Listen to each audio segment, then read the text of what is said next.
പോയ പോക്കിൽ ഞങ്ങൾ നെച്ചുനെ ഞാൻ ഇങ്ങോട്ട് പിടിച്ചോണ്ട് വന്നു. പുഴ അങ്ങോട്ടല്ലേ പോവാറ്, ഇപ്രാവശ്യം ഇങ്ങോട്ട് വരട്ടെ വിചാരിച്ചു. പോരാത്തതിന് ഇപ്പൊ വെക്കേഷൻ നീരവന്റെ പിറന്നാളിന് വന്നപ്പോൾ നെച്ചുന് ഒരു പ്രോമിസ് ചെയ്തിട്ടുണ്ടായിരുന്നു കേട്ടോ, സൈക്കിള് ചവിട്ടാൻ. അന്ന് അവന് പറ്റിയില്ല, അപ്പോൾ അടുത്ത പ്രാവശ്യം ഞാൻ കൊണ്ടുവന്ന് സൈക്കിളൊക്കെ തരാമെന്ന്. അപ്പോൾ അതും 2 റൗണ്ട് ചവിട്ടാനും പറ്റി. അങ്ങനെ വെയിലൊക്കെ ഉദിക്കാൻ തുടങ്ങിയപ്പോൾ ഞങ്ങൾ മെല്ലെ വീട്ടിലേക്ക് കയറി. ഞാൻ കറിയൊന്നും വെച്ചിട്ടുണ്ടായിരുന്നില്ല. 12 മണിയായിട്ടോ. റൂമിലിരിക്കുന്ന ക്ലോക്കിനെ പതുക്കെ എടുത്തിട്ട് അടുക്കളയിൽ കൊണ്ടുവന്ന് വെച്ചു. കാരണം അവിടെ ഒരു ഉപകാരവും ഇല്ലാണ്ടിരിക്കാൻ. തലേ ദിവസം മാന്തള് മേടിച്ച് ഇരിപ്പുണ്ടായിരുന്നല്ലോ, അപ്പം അത് തേങ്ങാപ്പാലൊക്കെ ഒഴിച്ചിട്ട് മീൻ കറി വെക്കാന്ന് ഓർത്തു. അതിൻ്റെ ഇടയിൽ പിള്ളേരോട് ഉപ്പിലിട്ട മാങ്ങ എടുത്ത് കഴിച്ചു എന്ന് പറഞ്ഞിട്ട് ഓടിച്ചെന്നിട്ട് ഉപ്പിലിട്ട മാങ്ങയൊക്കെ എടുത്ത് കഴിക്കാൻ തുടങ്ങിയിട്ടോ.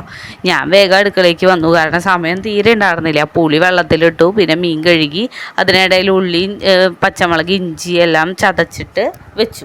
കറിയിലേക്ക് 1.5 സ്പൂണ് മുളക് പൊടി, 1.5 സ്പൂണ് മല്ലിപ്പൊടി, പിന്നെ കുറച്ച് മഞ്ഞൾപ്പൊടി, ഉപ്പ്, ഇതും പിന്നെ ഈ ചതച്ച് വെച്ച സാധനങ്ങളും കുറച്ച് വേപ്പിലയും കുറച്ച് പുളിവെള്ളമൊക്കെ ഒഴിച്ചിട്ട് അങ്ങനെ കുറച്ച് പച്ചവെള്ളം ഒഴിച്ചിട്ട് അങ്ങനെ അടുപ്പിലേക്ക് വെക്കാനായിരുന്നേ.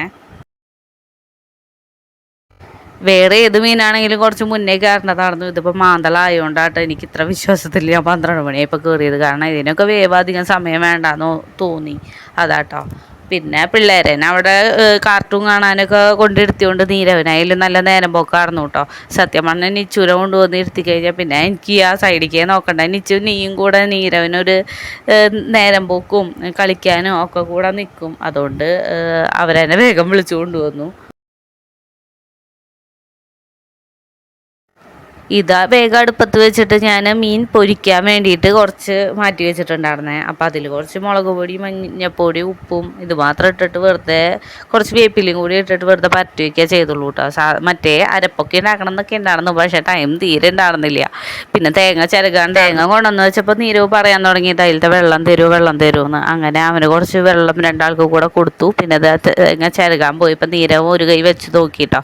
പിന്നെ എനിക്ക് നല്ല പേടിയായിരുന്നു, തേങ്ങ ചിരവാനുള്ള ഇതൊന്നും ആയിട്ടില്ല കയ്യിൽ, അങ്ങനെ അത് ഒരഞ്ഞാലോ വെച്ചിട്ട് ഞാൻ വേഗം അത് മേടിച്ചിട്ട് പിന്നെ ചിരകിയിട്ട് അവർക്ക് 2 ആൾക്കും കുറച്ചെടുത്തോ പിന്നെ എനിക്കും കൊണ്ട് കൊടുത്തോ എന്നൊക്കെ പറഞ്ഞ് അങ്ങനെ ചിരവി വേഗം 2ാം പാലെടുത്തിട്ട് മീൻ കറിയിൽ ഒഴിച്ചു.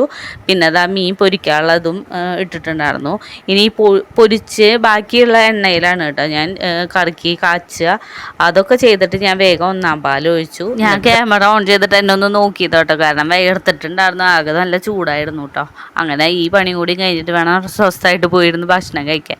അപ്പോൾ ഇനി മീൻ പൊരിച്ചത് കഴിഞ്ഞപ്പോൾ ബാക്കിയുള്ള എണ്ണയിൽ കറക്കി കാച്ചാനും കുറച്ച് ചുവന്നുള്ളിയും വേപ്പിലയും കുറച്ച് മുളക് പൊടി ലാസ്റ്റായിട്ട് ഇട്ടിട്ട് അങ്ങനെ കാച്ചിയെടുത്തു കേട്ടോ. കോവക്കായും ഉപ്പേരി രാവിലെ വെച്ചിട്ടുണ്ടായിരുന്നു, അതും മീൻ പൊരിച്ചതും പിന്നെ മീൻ കറിയും അടിപൊളിയായിട്ടോ. നല്ല